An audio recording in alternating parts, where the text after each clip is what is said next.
میں ایک بات کی وضاحت کر دینا سمجھتا ہوں، یہ ہاتھ میں آپ میرے پیپر دیکھ رہے ہیں، اس کو دیکھ کر کچھ لوگوں کو تشویش ہو جاتی ہے، کیا مولوی صاحب پیپر لے کو آئے نا، بڑے ہوئے علماء آتے کچھ بولتے نا۔ یاد رکھیے یہ پیپر لینے کے فائدے ہیں، میں اس کے بغیر بول سکتا ہوں، لیکن ہم نے دیکھا مکہ مدینہ میں خطبہ ہوتا ہے، ساتھ میں پیپر ہوتا ہے۔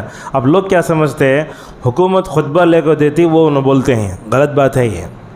اس کا فائدہ کیا ہوتا ہے، ہم ٹاپک سے ہٹتے نہیں، اور دوسرا فائدہ یہ ہوتا ہے کہ قرآن کی آیتیں صحیح پڑھ سکتے، حدیث صحیح پڑھ سکتے، اور تیسرا فائدہ یہ ہوتا ہے کہ ہم جو بات بولنا چاہتے ہیں وہ بول سکتے۔ کبھی کبھی کیا ہوتا ہے، میرا اپنا بلال صاحب سے غور سے سنیے، کبھی ایسا ہوتا ہے ہم تقریر کرتے رہتے ہیں تو لوگوں کے ذہن چہروں کو دیکھ کر ہمیں کچھ واقعات یاد آ جاتے ہیں، وہ صحیح بھی ہو سکتے غلط بھی ہو سکتے ہیں، ہم جوش میں آ کے بول گئے تو کیا ہوتا ہے بعد میں لوگوں کو مارا کھانا پڑتا ہے۔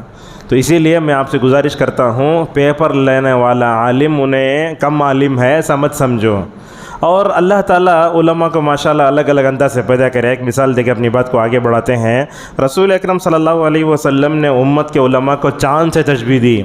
کیا چاند ہمیشہ 14ویں رات کا رہتا؟ نہیں رہتا، چاند الگ الگ رہتا۔ علماء 3 باتیں بتاتے ہیں اس میں، دیکھو چاند کی روشنی اپنی نہیں تو ہر عالم کا علم اپنا نہیں، دوسروں سے لیا ہوا ہے۔ دوسری بات یہ ہے کہ چاند گھٹتا بڑھتا ہے تو امت کے علماء کا علم بھی گھٹتا بڑھتا رہتا ہے۔ سب سفیر مبارک پوری نہیں ہو جاتے، سب داؤد راز نہیں ہوتے، سب عبدالعظیم نہیں ہو جاتے، الگ الگ کیٹیگری کے ہوتے ہیں۔ اور تیسری بات اس میں یہ بتائی گئی، جیسے سورج چاند ستارے آسمان کی زینت ہیں تو علماء زمین کی زینت ہیں۔ ماشاءاللہ دیکھو صرف 3 باتوں میں صرف چاند سے تشبیہ دی امت کے علماء کو، 3 باتیں آپ کے سامنے بتائیں۔